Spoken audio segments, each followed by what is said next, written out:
There's so many snakes and so many things I come across. I'm like, dude, I have no idea what this is. You know, I asked someone like a person I'm with, is like, is this venomous? Yeah. Like, I don't know. I'm like, all right, well, I'm going to hold it. I don't know. Look, but I'm going to keep my distance, you know, from getting bit because I have no idea what it is. And then when I get home or I get service, I'll look it up or I pull my little book out and I'm like, oh, it's one of these things, you know, and it's cool. Are you ever like, oh shit, I shouldn't have been grabbing that thing? Yeah, in Vietnam when you get some service. years ago, I was at a animal, like a meat market where they would sell animals and eat them and stuff.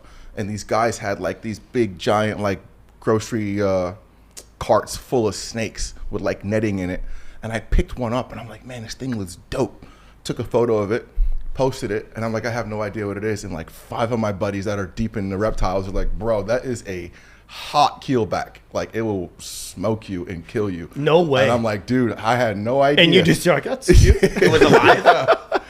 It was alive. Yeah. It was in a bucket full of different bunch of snakes, and they were all the same snake, and that one stuck out. And I was like, man, look at this one, man. This is sick. And it was hot. It's so gnarly. Yeah, I'm not doing that. It's so gnarly. Yeah. I'm not doing that. I barely want to play with my dog when it's dirty, being out in the rain, let alone. It's like an 8.5 out of 10 on the Venom scale. Dude. Yeah.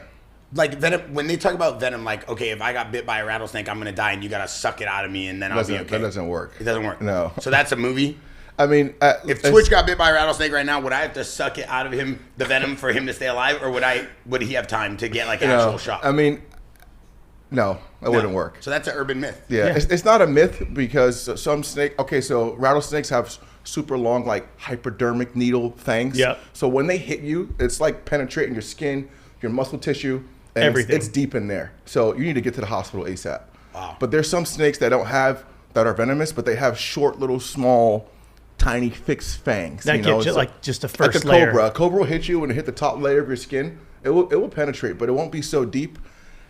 If you need to start, tourniquet your arm, sucking the venom out, you have to do everything you can to stay alive, you know? What does the tourniquet do? Stop it from traveling? Yeah, if you're fast? traveling, yeah. So does it like just stop the blood there both ways? Is that technically Yeah, if what you a say you tourniquet get bit in the finger, you should like wrap up the top of your shoulder where your arm is and just like straight get to the hospital. So God forbid something happens, they only take off your arm, you'll still survive. Is that the idea? If you make it to the hospital. If you make it to the How hospital, long do you have? Do you know? I have no It clue. depends on the snake. Some snakes can smoke you in 20 minutes.